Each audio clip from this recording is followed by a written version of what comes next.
The panel discussion 2, which is titled Resolve in India, moderated by Mr. Jagmeet Makhar.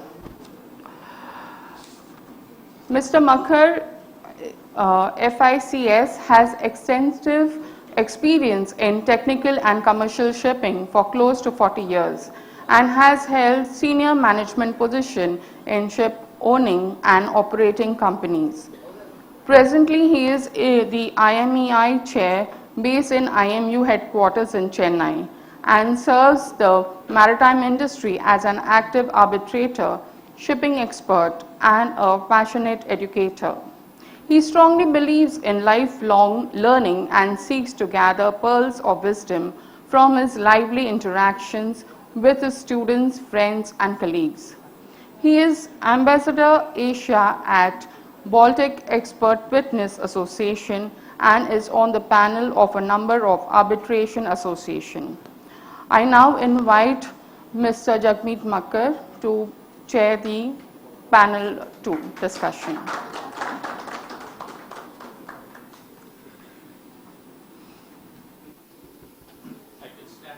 Yes, yes. Hello? Yes, yes. Good evening, ladies and gentlemen. That was the fastest tea break, shortest. I hope you enjoyed your pakoras and assorted sandwiches, and I'm glad you're back. As India scales up to become the 5th largest economy in the world, the business and the contracts, especially the multi-jurisdictional contracts, whether domestic or international, will undergo a major expansion, if not explosion, which makes it imperative for a developing India to have an international maritime dispute resolution center. What are the challenges and what needs to be done to make India a seat of dispute resolution and arbitration shall be brainstormed to carve out the path ahead. It is my utmost pleasure to introduce our esteemed panelists to you, who will deliberate amongst themselves and answer some questions that I will pose to them. You are free to ask questions later when you have dinner with them. We won't let them go. Let me invite our panelist, Advocate Kumar Abhishek Singh. He is one of the founding partners of Anoma Law Group LLP, a multi-speciality law firm with a business name Anoma Legal. Abhishek. Can we have a round of applause, please? Advocate Alberto Cozzo. Unfortunately, he cannot join us in person, but he is with us online. He is right there with that beautiful smile and lot of wisdom up there. Mr. Clive Aston. Okay, Albert is the partner legal for transport in Italy, and he is joining us from there. Mr. Clive Aston, he is LMAA arbitrator and also the past president of London Maritime Arbitrators Association. Let's welcome Clive.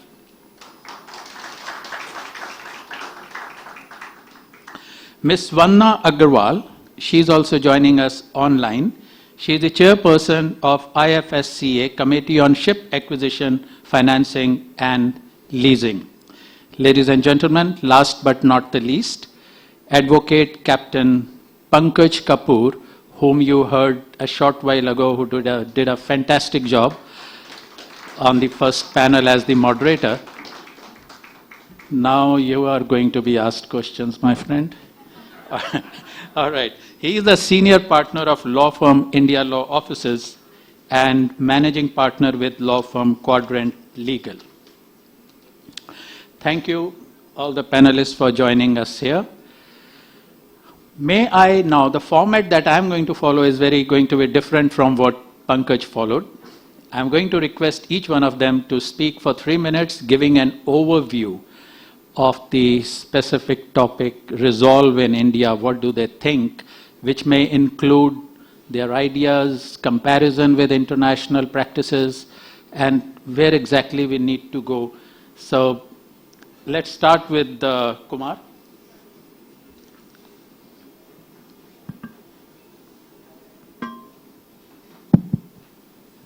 Thank you, Jagmeet. It's a pleasure to be here and to be speaking to this lovely audience and to be interacting with you all later. I think it's a very interesting topic that we've picked up to discuss. The road ahead to make India an arbitration-friendly and an attractive forum for parties to come and choose to do arbitration here.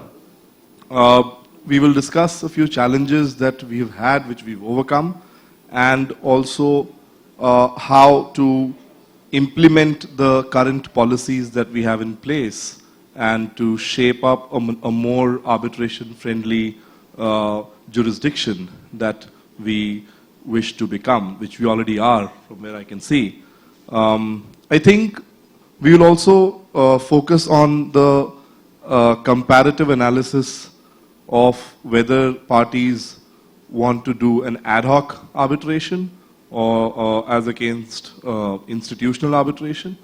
I'll be speaking, or rather be more inclined to speak in favor of institutional arbitration, its benefits and how parties benefit from coming to a professional organization, excuse me, which guides them through the arbitration proceedings to make it quick, to make it more effective.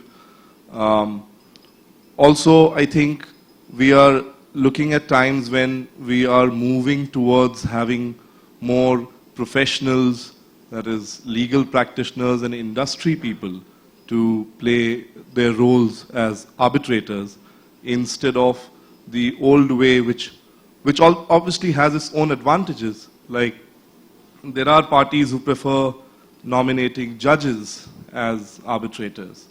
I think it has to be a fair mix. I'm more keen on seeing young professionals, practicing advocates, industry people to come up and be trained as arbitrators and be empaneled with institutions in India. Because I think coming from the old mold which judges come with, obviously a very enriching past and their experience as in conducting judicial proceedings is very important.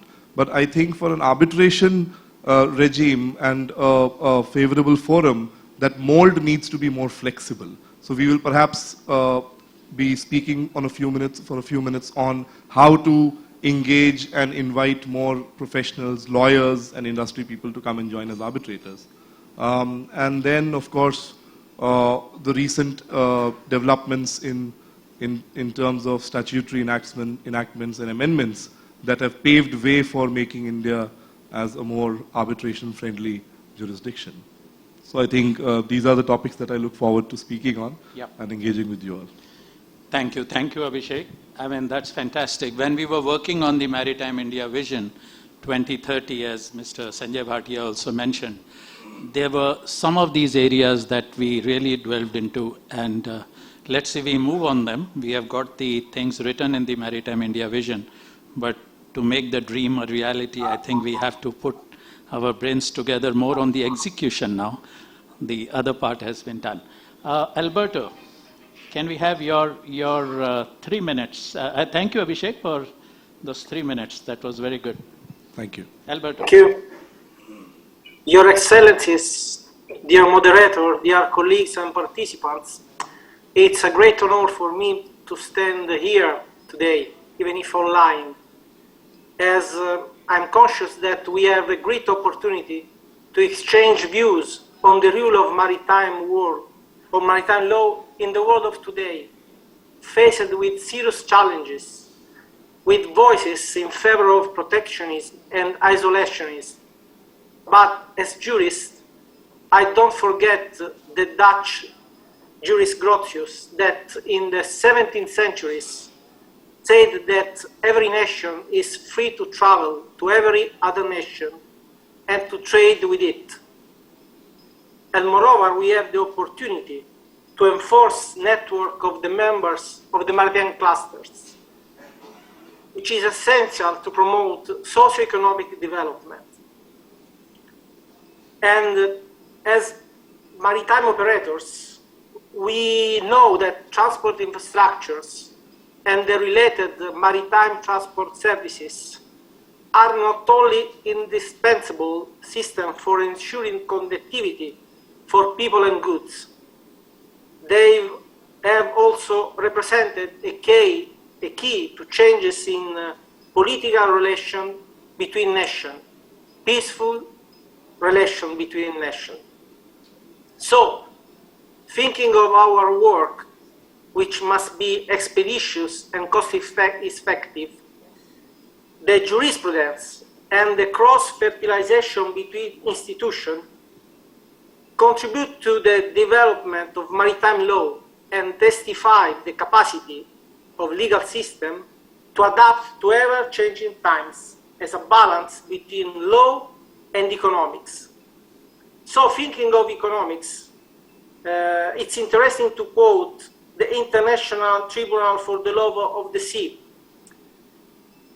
We can point out 3 requirements, at least, necessary to serve the maritime community and the elaborate regime of navigation. First, a well-developed body of laws. Second, well-developed institution to implement, apply, and enforce law in a fair and equal manner. Finally, a positive attitude of members of the communities. And I have no doubt that India and Mumbai can and must play a central role. So it remains for me now to address my appreciation to the organizing team and to the body of advisors for their work in organizing a very stimulating event today. Namaste.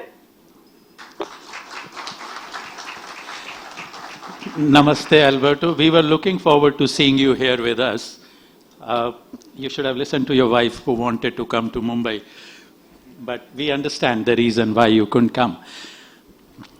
Before I go to the next panelist to share his views, maritime industry, when we talk about arbitration, when we talk about jurisdictions, I mean, this is a true replica of globalization. If you look at any one fixture and the number of contracts which are involved in it, starting from the initial sourcing up to destination, it's amazing. And not just that, if you look at the people on board the ship, the flag of the ship, it's just simply astonishing. So I agree with Alberto, this globalization and people working together. And we must give the parties the right to choose what procedural rules or the seat of arbitration they choose, while at the same time trying to promote what we want to do in India.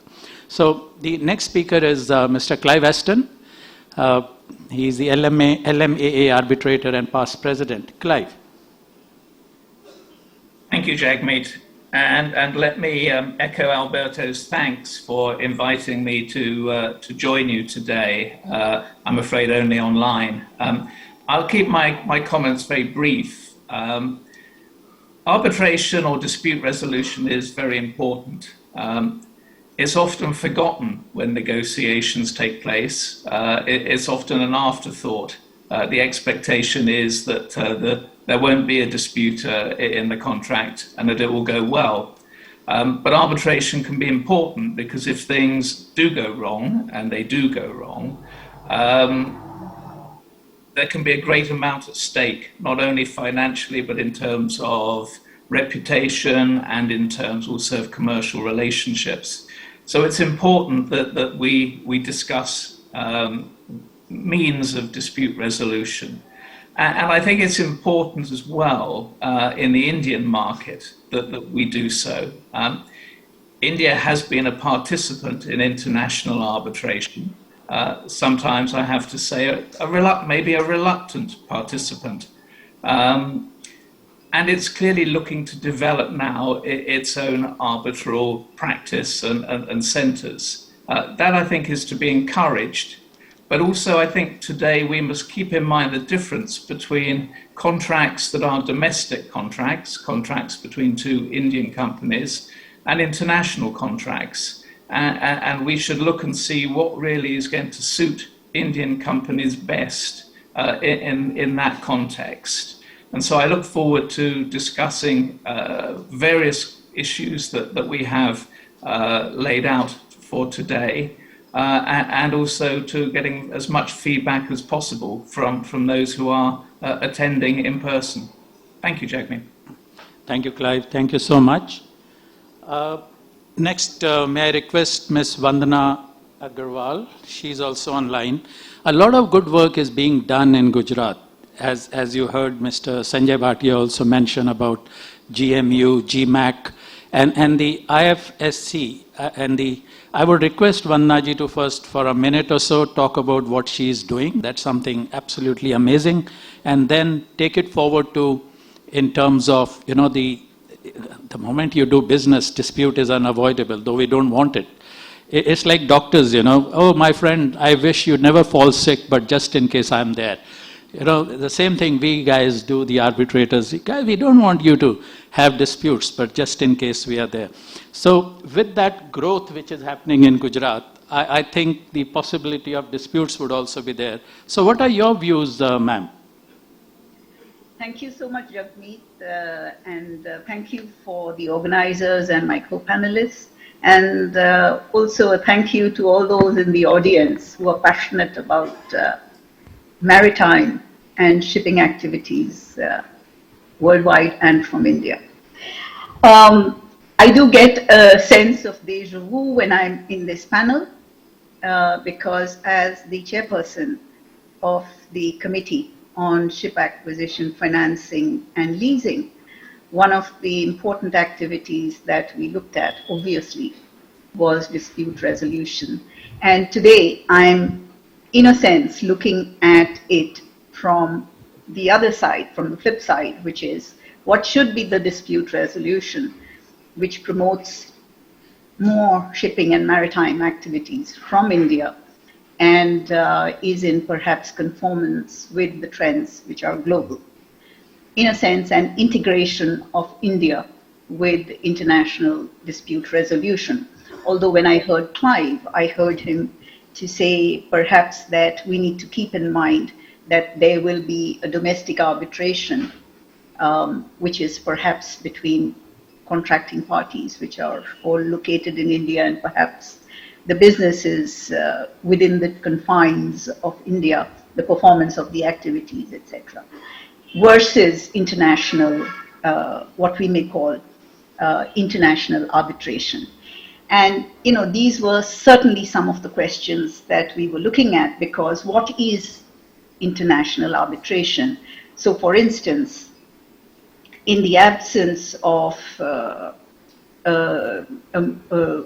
thriving international arbitration and mediation center in India for maritime and shipping activities, all the Indian contracts, in a sense, where the performance of activities was by entities which are either one or more entities are located in India, the arbitration centers were invariably abroad. So, this was one of the questions we had looked at, that when we are developing the Indian Arbitration Center, are we looking at an international center, and what does that term international arbitration actually mean? For if we look at a SIAC, or we look at the Japanese or the London MEA, are they engaged only in domestic activities, or are they doing both types of activities, domestic activities as well as international arbitration activities? And how do they marry recourse to, for instance, say non-English law in a shipping transaction by entities which opt for LMA as the center of arbitration? Some of these things we were looking at.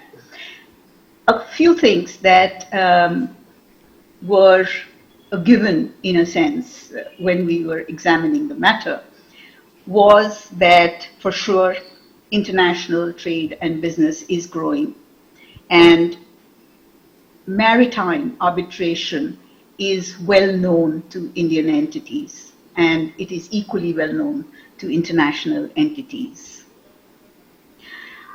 The second thing was that contractual aspects of shipping and maritime activities that are actually amenable to resolution by consensual agreements and so on,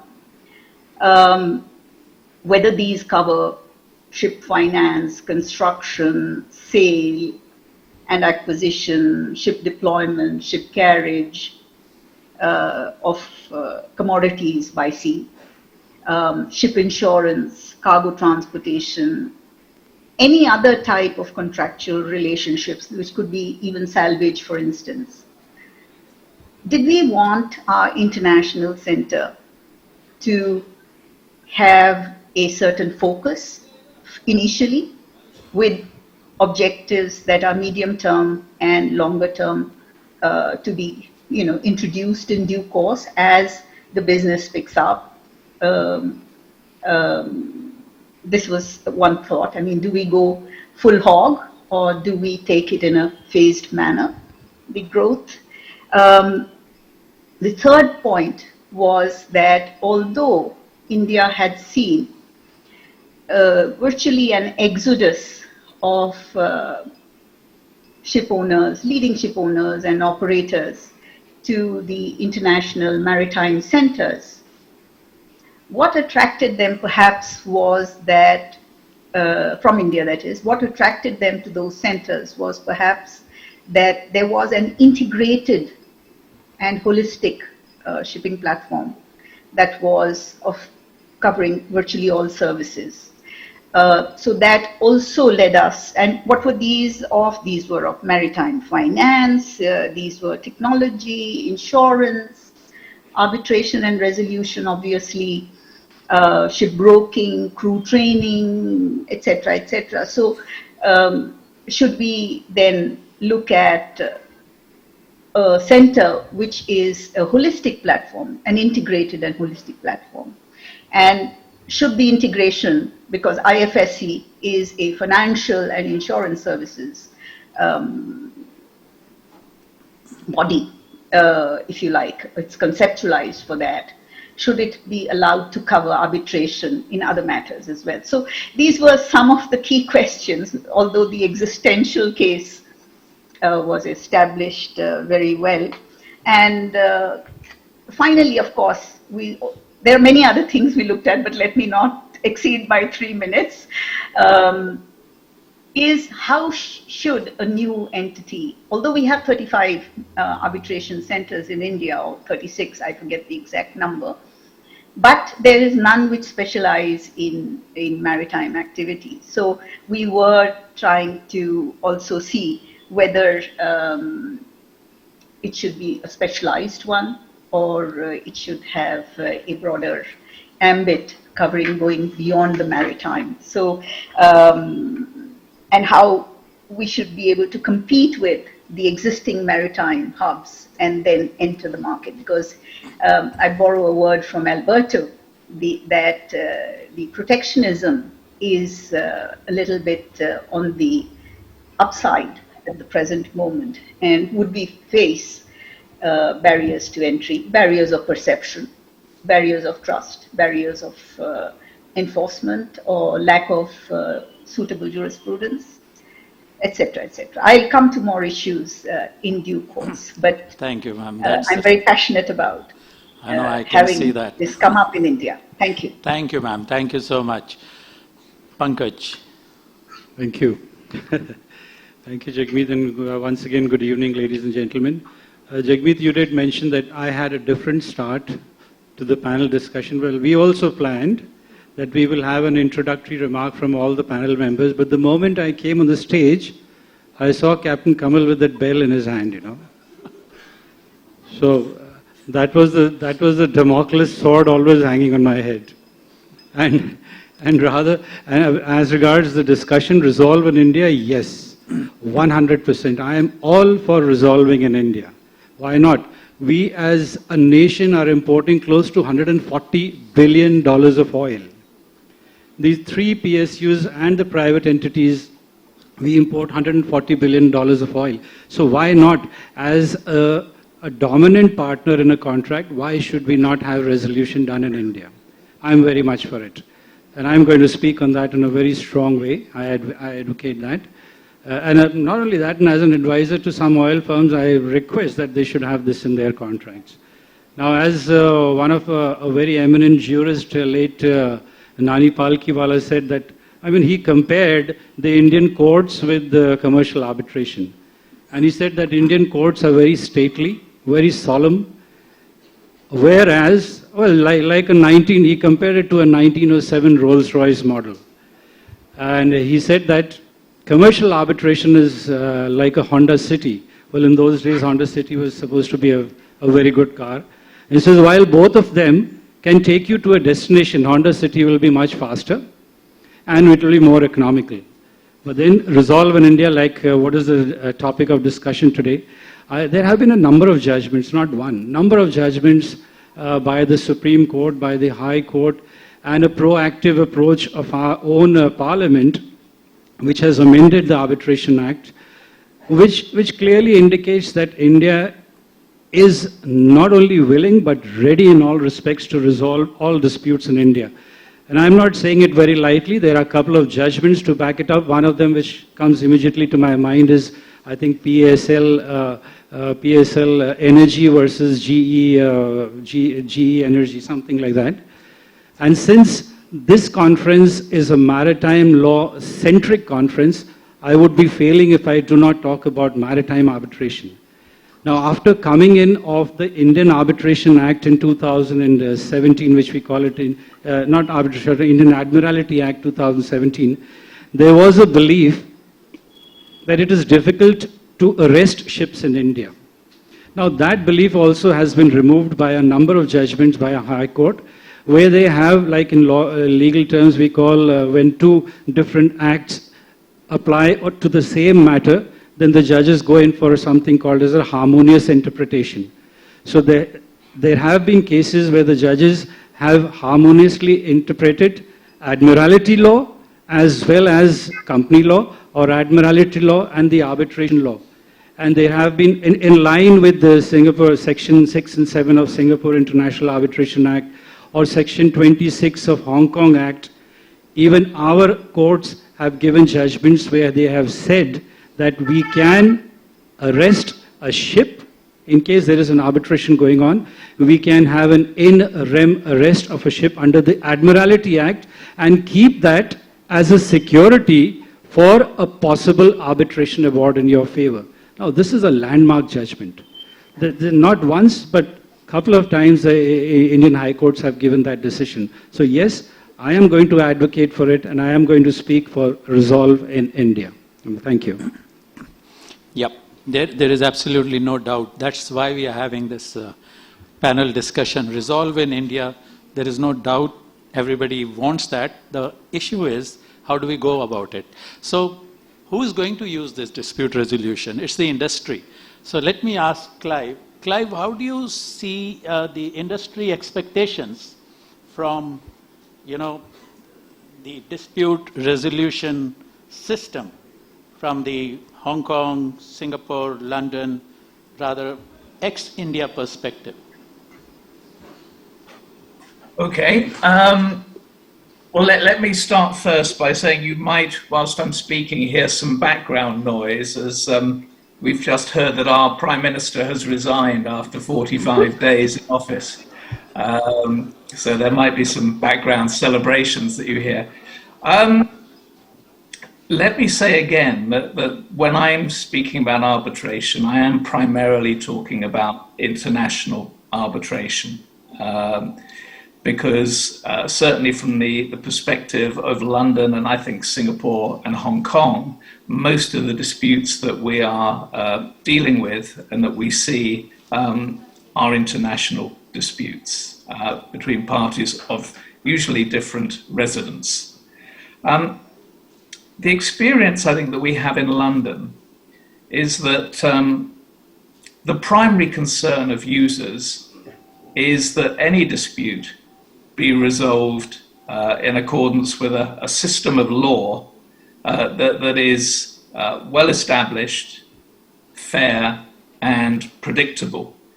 And I'm talking here not only procedurally, but most importantly, I think perhaps substantially. Parties like to know where they stand. They like to feel that they can look at texts, or they can look at law books to see where they stand, and that when they get into a dispute, the outcome will be pretty well as they are advised or expect.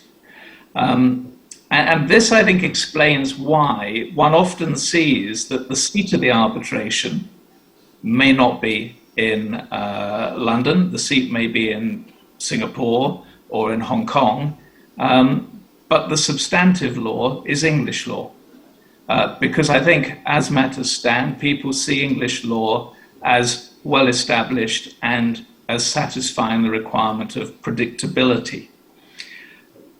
Now, following on from this, I think at a secondary level, is that parties want and need their disputes to be considered by experienced arbitrators. They're looking for experience and they're looking for impartiality. And preferably, when I'm talking about experience, I think they're looking for arbitrators who handle cases on a regular basis, rather than somebody who may just pop up on the odd case and who may not have the experience of the full-time arbitrator. Now, from my perspective, I suppose, and it's a slightly light comment, but London has the great advantage in the maritime world of being impartial, because we no longer really have a maritime industry. And so our professionals tend to be impartial because the companies involved in disputes are not normally resident in the UK.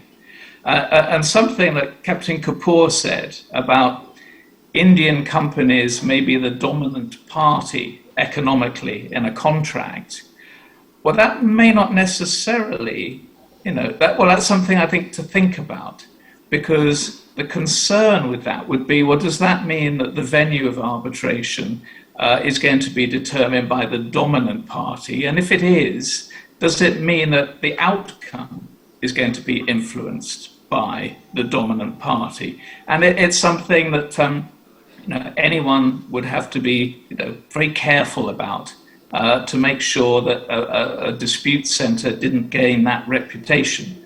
Others have gained that reputation, and so it's something that needs to be carefully dealt with by any emerging dispute resolution centre.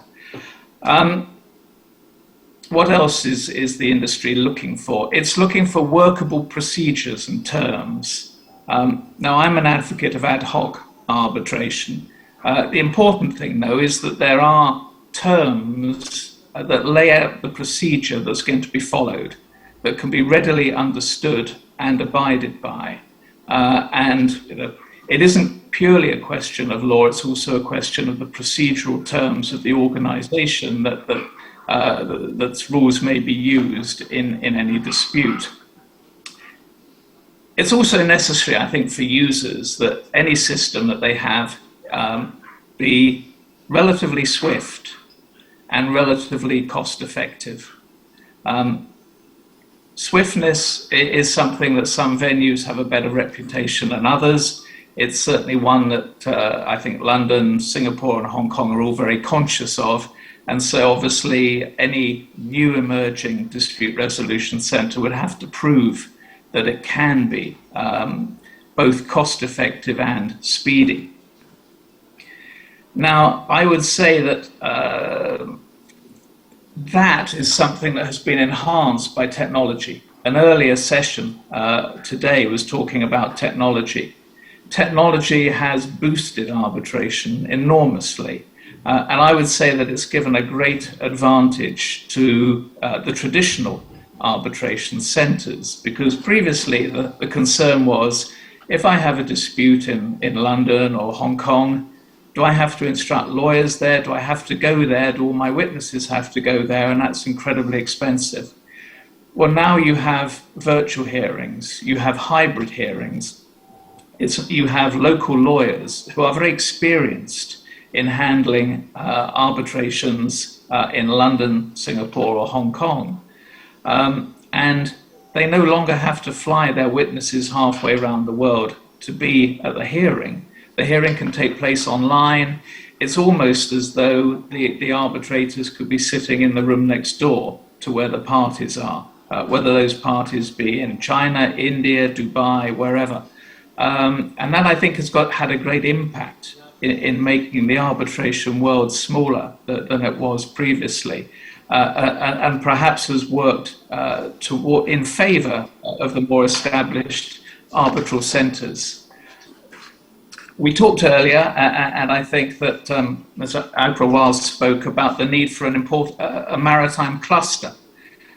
Wherever arbitration takes place, it's probably necessary to have a body of not only arbitrators, but also lawyers, experts, whether they be brokers, whether they be engineers, but there has to be that. And that is an important consideration, as is the expertise for arbitrators. I'm not of the view that lawyers and judges necessarily are the right people to determine a lot of maritime disputes. We're in a very specialist area. We're in an area where there is engineering expertise in some disputes, there is broking expertise in others. And I think it's very important that all arbitral centres are able to offer that variety of expertise, rather than relying on certainly practicing lawyers who may have obvious or even unseen conflicts of interest, and judges who may not necessarily have the practical industry experience that the parties are looking for. In terms of, is there a need, and I end this by saying that I do think that the needs of most companies in international arbitration are being met by the existing arbitral centres. Is there a need for another centre? I would say not obviously so. It's been tried in China, it's been tried in Dubai without a great deal of success. But I think if one is looking and aspiring to create an thriving arbitral centre, it's important to take a medium to long-term view, because you cannot develop the expertise, you cannot develop the maritime cluster, you cannot develop the experience that people are looking for in arbitrators overnight. And if you're in an international world, people actually like to know, or at least have heard of, the arbitrators who are going to decide their disputes. They're looking for famous names in a way, because there is that sense of reliability and experience there. So for any new arbitral centre, there is the need, I think, for gradual engagement in international arbitration before one can really hope to attract international companies and develop that level of trust and experience that is really necessary. I hope that answers in some way your questions, Jagmeet. Yeah, absolutely fine. I mean, it's very enlightening. I'm going to ask Abhishek about it now. Some of the things for everybody's benefit, I'm going to crystallize a few things that Clive has mentioned. What does the industry want? Time efficiency, cost effectiveness, fair experience, knowledge, and that trust. I think that these 5 things are extremely important. So Abhishek, from Indian perspective, how long do you think for an Indian Maritime Arbitrators Association or Centre we would require to reach there where London or Singapore or Hong Kong are? Yeah, I think I would. I agree to most extent with the very valid inputs that Clive made, especially that it can't be done overnight. Of course, it's going to take some time, but we are in the right direction. I would beg to disagree that there is no need or possibility to have a successful maritime specific arbitration center in India. I think it would be fantastic to have one. There will be a lot of parties interested in that. For instance, traditionally we have seen that bigger claim amounts. So in terms of quantum, shipping companies who are in dispute and are having arbitration clauses in their contracts, if the claim amounts are substantial, mostly prefer to go to these well-established conventional arbitration centers in England or Singapore, LCI, or even for bigger claims, ICC perhaps. But for mid-size claims or for small claims, most of the Indian shipping companies hesitate to go to these well-established, bigger institutions, mostly for cost concerns, for having to engage counsel there, the arbitration centers, administrative costs, etc. So I think that's the window that we need to tap into, and as a first step to sort of target to make available an economical arbitration center in India dedicated for maritime matters. In terms of choice of law, I agree, English law is the preferred choice of law, at least was, continues to be to most extent, mostly because the precedents that are available in English law are well-established principles of maritime law, which even Indian courts apply. Of late, and especially with the amendments that we have seen in the recent amendments, for instance, in the 2021 amendment, the removal of Schedule 8, which paves way for foreign arbitrators to be engaged for India-seated arbitrations.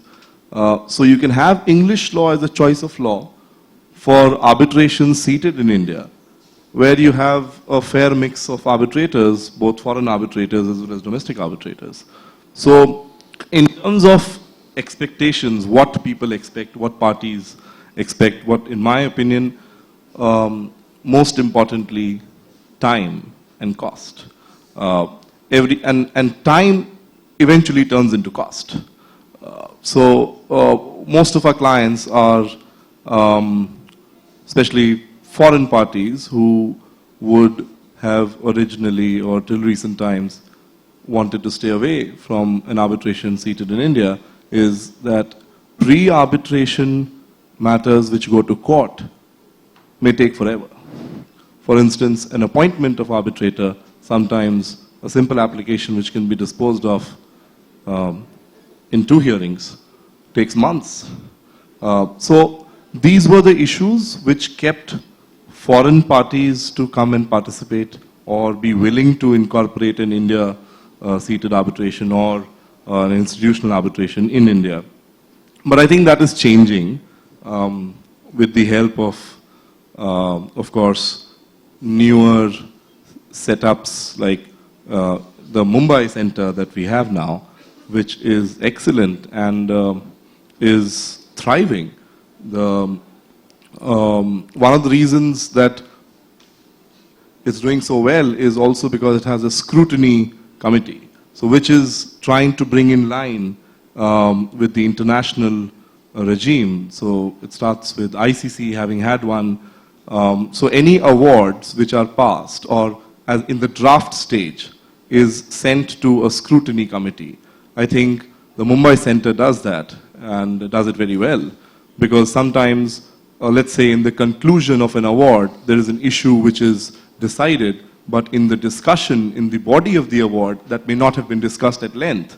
That opens the award for challenges. So to reduce all that, it's always helpful to have a scrutiny committee where draft awards are sent and the members of the scrutiny committee give their recommendations. So all of this is very helpful, and we are seeing that Indian institutions are adopting these practices. So it's the step in the right direction. Also in terms of time, what time the arbitrations in India take. Now with our recent amendments, of course, with the 2015 amendment was a little vague because people got confused if 12 months start from the constitution of the tribunal or from the completion of the pleadings. The 2019 amendment clarified that. So now it's very clear, which is encouraging because the time limit is set, 12 plus 6. So 12 months from the completion of pleadings, the arbitration has to conclude, and with the consent of parties, 6 months. So these are, I think, steps or events which are taking us in the right direction. Using all of this, and as I said, catering to the majority of, say, small to mid-sized claims, which would be more attracted to come to a domestic arbitration center, we could have something thriving in a few years from now. Yeah, I think what I hear from you and what I heard from Clive, let me just put it in a little different perspective for Captain Kapoor. What I hear from Abhishek is that we are in the right direction, and with regards to the changes which are taking place, so India could be considered. Kya ho gaya? Finished? We haven't yet started. You see? Okay, let me just very quickly make it. How much time do I have? That was the starting bench. Okay, so this. All right, very good. Now, I need to ask you a very specific question. Now you understand. See, yeah. What I hear from Clive and Abhishek is time, cost. Now, when you look at cost, there are 3 elements to cost. Now, before I come to the cost, let me ask Pankaj one thing. When you say seat of arbitration, what does that mean? Seat of arbitration, as the word itself indicates, the place where the arbitration should be taking place. Let me ask Clive, is it the arbitration law, procedural law that applies? Does it have to do anything with geographical seat? It is the procedural law that governs the arbitration reference. So I could be sitting in London as a member of a panel for Singapore arbitration, and the seat of that arbitration would be in Singapore, even though English law applied to the disputes. So the seat is the juridical place of the arbitration. Right. So it's the juridical place, so the lex arbitri basically we are talking about. So in that specific case, if we bring it to the biggest problem that we have had in India, that people used to go flying to London because its seat of arbitration is London. Actually, you don't have to go flying to London, right? Now, online, when you're doing it, that's perfectly fine. And the cost, if you divide it into 3, is the cost of the arbitration, cost of the institution, cost of the lawyers. Cost of the lawyers, I think, is the biggest one. And if we can bring that down, and then institution, if you have the ad hoc arbitration, then that cost comes down, and poor arbitrators don't charge much. So, Captain Kapoor, what do you think? Well, thanks to COVID for that. Most of the arbitrations, probably even now, are online. Well, I was part of 2. I think for the benefit of the audience, the suppliers, the sellers were from China, the buyers were from India. They landed up in a dispute. The arbitration, the seat, like Clive has just said, was Singapore, but none of us could travel to Singapore. I was a witness there, not an arbitrator, but a witness, an expert witness. Obviously, none of us could travel there. So the entire thing, despite the seat being Singapore and English law, everything was done online. So yes, the cost can be come down, but if you reduce the cost of the lawyers, that would be unfair. And I'm sure everybody here will accept that. Then let me go back to Clive on this. Clive, lawyers' cost he doesn't want to reduce. But looking at ad hoc versus institutional, can I have your opinion? Then I'm going to go to Alberto, followed by Vandanaji. Well, I'm an advocate of ad hoc arbitration, but I suppose you would say that I would be, because LMAA arbitration is ad hoc arbitration. The reasons that I say that are twofold. I think that there is a place for institutional arbitration. but I don't personally feel that it's the maritime market. Let me give you two examples of why, very briefly.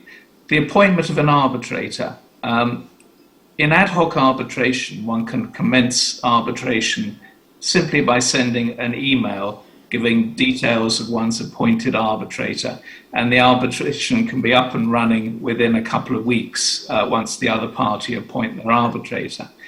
One of the problems with institutional arbitration is that their procedures mean that it can take up to 3 months to appoint an arbitrator.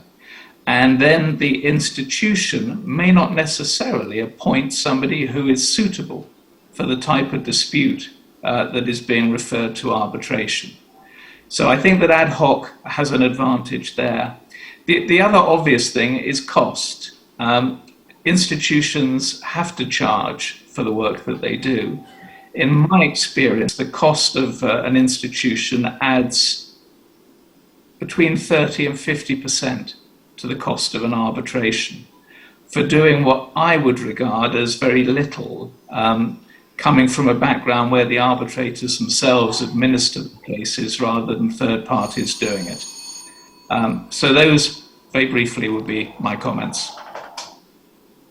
All right. Thank you. Thank you so much. See, when we were doing the Maritime India Vision, we called it IMAA, which is similar to LMAA. We never talked about an arbitration center there. Ma'am, if you remember that, we talked about Indian Maritime Arbitrators Association, and we envisioned that it would be something on the lines of LMAA. So the idea was more on the ad hoc side. Now, just the last 2 minutes, I am going to throw it open to anyone, so you have to be fast.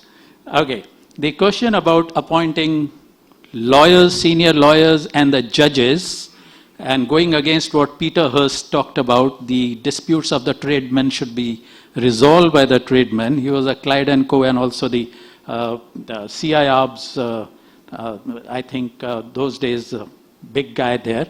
So what do you think? Who is going to take that? Yeah, if I may. Yes. I think, yes, we need to move from the,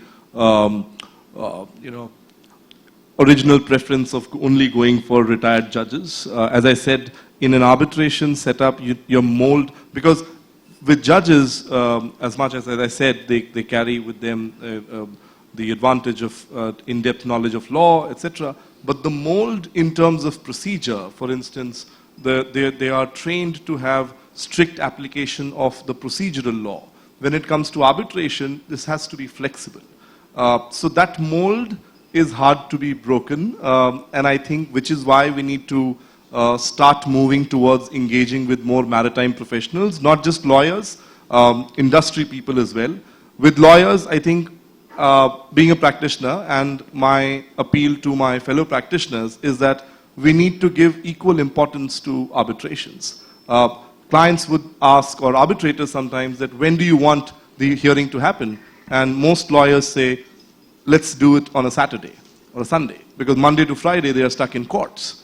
Well, you got to pick your preference, and it need not always be court proceedings. So it has to be, if you're a dedicated arbitration professional, be open to doing it whenever parties are convenient to do it, not just, restrict it over the weekends. Yeah. And industry professionals, of course, I think very important, which Clive said, maritime being a sector. Like, for instance, I was doing an arbitration where clingage was an issue in an oil company, an oil tanker. How much oil is allowed to be clung onto the tankers, and that percentage, of course, an industry specialist would be very helpful if he or she is part of the arbitral tribunal. So it has to be a fair mix. I think maritime professionals, both lawyers as well as industry people. Yeah, thank you very much. I think that's fantastic. I wish we had more time, but I can see the lady standing there and said, finish it. Okay, we are going to finish it now, and not without thanking my absolutely fantastic panelist. Alberto, thank you so much. Vandana ji, I wish we had more time. And Abhishek, Clive, thank you so much, and Captain Kapoor. So what I feel, we have a way forward. We need to work at it, but it must be gradual. We must properly look at all the pros and cons and work on the basis of adopting the international practices and not Indianizing them and trying to sell it back to the international market. I think that is something we must avoid. I wish we could discuss more about it, but yes, ma'am, we are finishing. All right. Thank you so much. Jagmeet ji, if I can have one last line. Yes, ma'am. Hanji, allowed? Okay, ma'am. You know, when I looked at dispute settlement, I looked at what the World Trade Organization did, which was to establish very clear timelines. I think in the Indian system, what we need is very clear timelines, a panel of experts, which includes all types. But the most important thing that I wanted to say is, let's take a lesson from what the British did. The Queen is dead, long live the King. Here also, we have all the fundamentals for a dispute resolution mechanism. The only thing is, instead of calling it the Queen, we need to call it the King and work with timelines and professionals. I thank you. Thank you, ma'am. Thank you so much. Can I have a round of applause for my panelists? Thank you, Mr. Makkar. Can you hear me?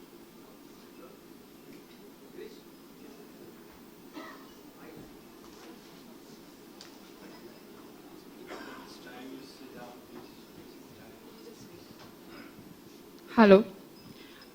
We'll have a small felicitation program now. I'll request Captain S.S. Nafre to please come up on stage.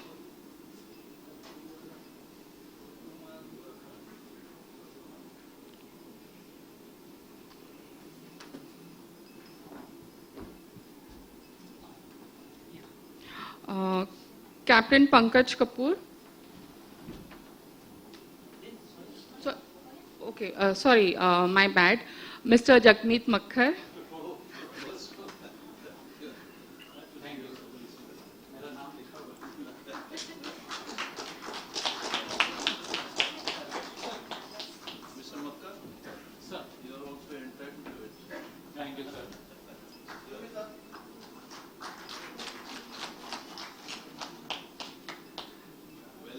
Captain Pankaj Kapoor.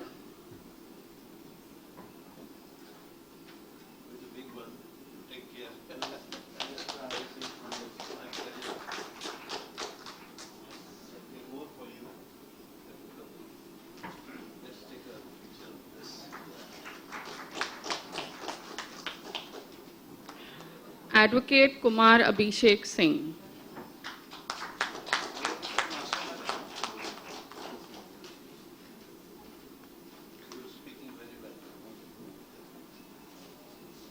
Ma'am, can we have a group photo? Yes, yes.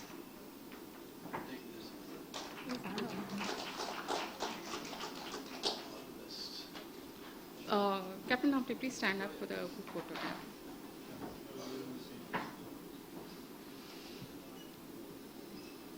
The other gentlemen may not know who I am.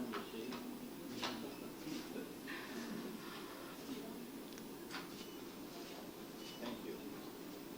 Thank you. Thank you.